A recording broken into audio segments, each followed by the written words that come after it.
So a lot of times people wonder if covenant is worth it.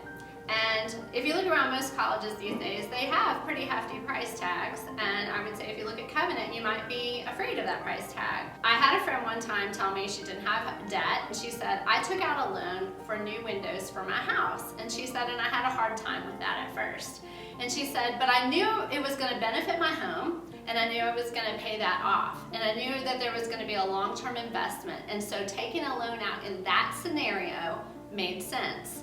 It wasn't to take it out for frivolity or for the sake of adding debt upon debt.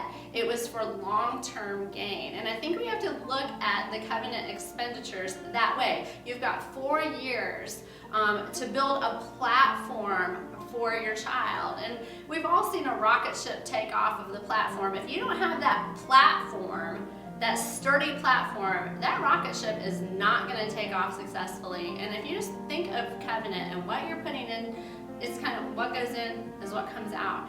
Covenant is setting your child up for success. So take a step back and evaluate. I'm just going to ask you to evaluate the potential that you have in spending the money on a solid Christian education at Covenant that sets your child up for future success.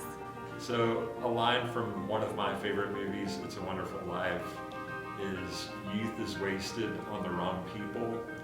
And when I think about the value of covenant, one thing that I think about is if I could go back and do it again. Hands down, the place that I would want to come to college is covenant. That's one of the things that I think about when I think about the value of a covenant education. What is it worth to me to send my kids to covenant?